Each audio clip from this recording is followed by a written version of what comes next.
Shalom, Rastafari, assalamu alaikum, peace to the kings and the queens of the earth. How's everybody doing on this Friday? Happy Sabbath Eve, happy Friday weekend, and we made it through the week. Hope everyone's doing well. Hope you had a great week. If you're alive, if you have shelter, food, and clothing, just know you are blessed. So this Friday, I know I did a review of one of the books I read, I think last week, The 400 Skulls, and that was a great book. Now, this is for my indigenous family. I stay on it, and shout out to the special person who definitely gave me this book. I really appreciate you. I've been wanting to do it for a while. I've wanted to do the review for a while. I actually read the book I finished it about a month and a half ago, right? And I just wanted to continue to read, and I didn't know I was going to be doing book reviews or talking about a book that I read that's influential and possibly other people can read it on my little, podcast or whatever. So I definitely appreciate all the literature that I've been getting and books that I've read, whether it be by gifts or just things that I have, whatever. So this book is actually from a man named Richard Wagamese, and it's called One Drum: Stories of Ceremonies for Our Planet. And this is basically, again, a basic level, a spiritual level, and even like a kind of philosophy type of vibe when it comes to explaining the 7 grandfather teachings and the ceremonies that coexist with it, and why ceremony is important, the different type of ceremonies, what the ceremonies actually mean, how they are constructed, how you can do your ceremony the proper way or the improper, the way that you can do things. And he also explained his journey also, while also this Richard Wagamese is an amazing storyteller. So there's some good stories that really much explain almost the life force, the life journey that we're doing. There's some they're not funny, but it's some good, metaphysical stories that are involved. I'll tell you one of them is basically based off a race, right? Literally like a race.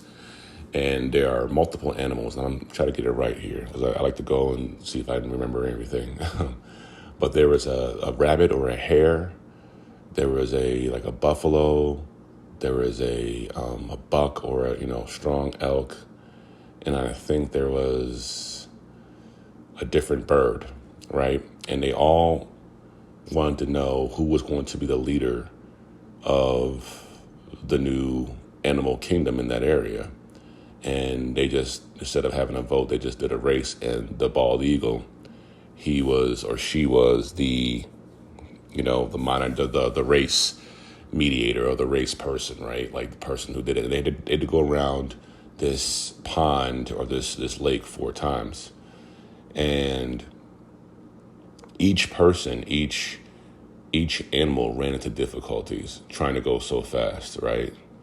And the hare actually ended up winning because the hare was actually the hare started, and then she ended up being last coming around for the longest time because she was taking in everything about the race. She liked being in the race. She just loved being in the setting, and she just loved just going around and seeing everything. It was a whole different outlook. Whereas these people are in a race. These other animals are in this huge race to try to win, and they're tiring themselves out. They're running into difficulties every time.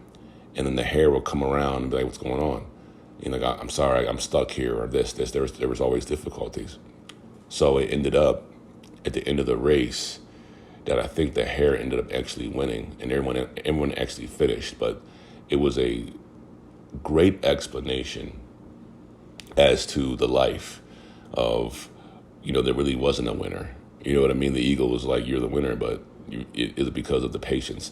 Every lap that they did, the hare was like so far behind, like, yo, you're far behind. I don't know if you're gonna make it. It's like, it's okay. I just want to be in the race, and ended up winning, while everyone was just.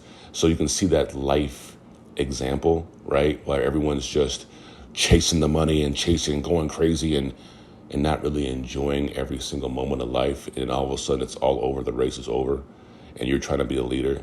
and the one person who just enjoyed their life and came through. And not just saying enjoying your life, but being smart about still participating in the race, still trying to win, but not killing themselves to do it and selling themselves out for something that they wouldn't do. That's the example that I took from that, right? There's also an example of I want you to read this book, right? So I'll go a quick one with this one, but this one was about I think it was a squirrel or a little animal that usually stays in a specific area.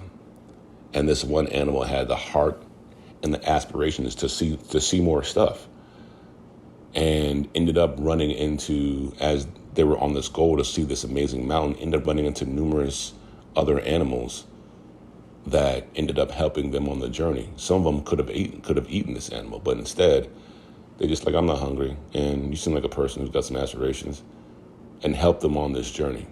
So you can see where these metaphors, these stories, go through and kind of teach you about life in general.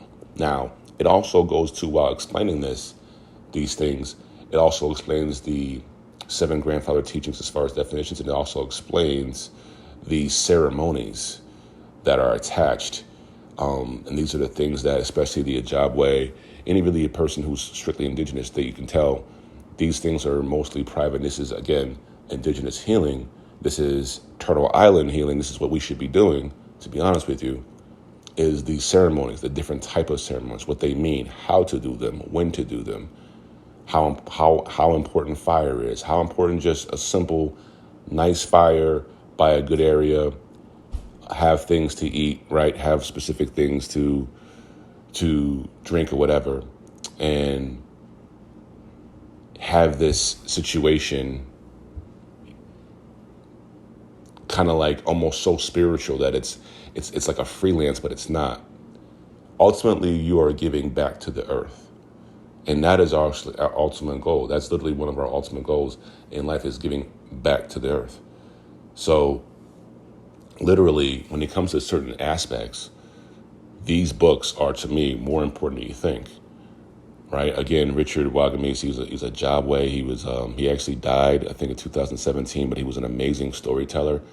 He goes through his personal experience too, about how he at first, he was just strict on, he just wanted to know what the ceremony was, and this is how you do it. This is it.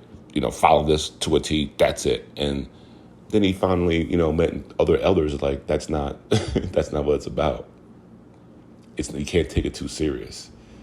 This is giving back to the earth. There's a proper ways, of course, but you cannot take this too serious, because this is for everybody. So it really was a great book. One of those books, again, I'll read again, really explaining the correct way. And again, these are books that you arm yourself with, because there are people out here, there are colonizers out here, let's just keep it real, who will go up, get a nice little skirt, wear some land races, spend a little time on the territory, and then now all of a sudden they're teaching the grandfather teachings when they got, maybe taught by somebody, couple classes, that's it. Reading this book, you are nowhere near mentally where you need to be as far as understanding what this actually is. I've been to a ceremony, okay? I've done all these things. And before I even went to the ceremony, I loved it, felt the spiritual sense of it, understood it, and now me reading it, even understanding more. And then I also know that there's some people out here talking, and you don't know what you're talking about. You have no clue. So make sure you always arm yourself, because there are definitely people out here getting paid for bullshit. They literally, one book that's factually from the mouth of an Ojibwe, up here too in Ontario now. Great writer, great book. I read it. I'm going to, again, one of these books I read again, probably twice, because I want to get in depth with this spiritual connection with the earth, the creator, and you. That is the trilogy. See, we all got something. We can talk about religion, but we all have common characteristics that ultimately, if you believe in a creator, we're all really one. Different entities, different all that doesn't mean a damn thing. And one drum, that's what it really means. One drum, one life, one blood. You are no better than me, I'm no better than you. This earth is bigger than all of us, though. That's what you don't understand.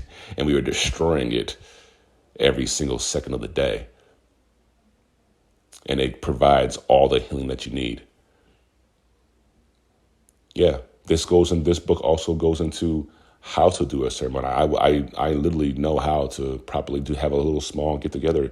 I mean, it could be something simple as a small fire, get together, and you provide drinks and fruit, and you sit around, and you know what I mean. You release and you give back. You give back to the creator. You stay silent.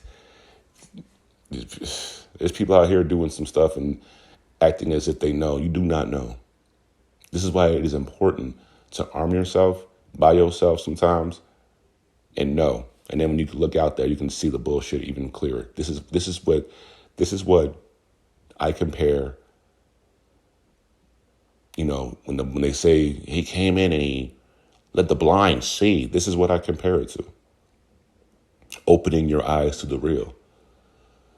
Why would you not be all up in indigenous healing and indigenous teachings when you're on Turtle Island? Ultimately, we are all on stolen land. I suggest you get with it or get lost. Happy Friday, y'all. Love you.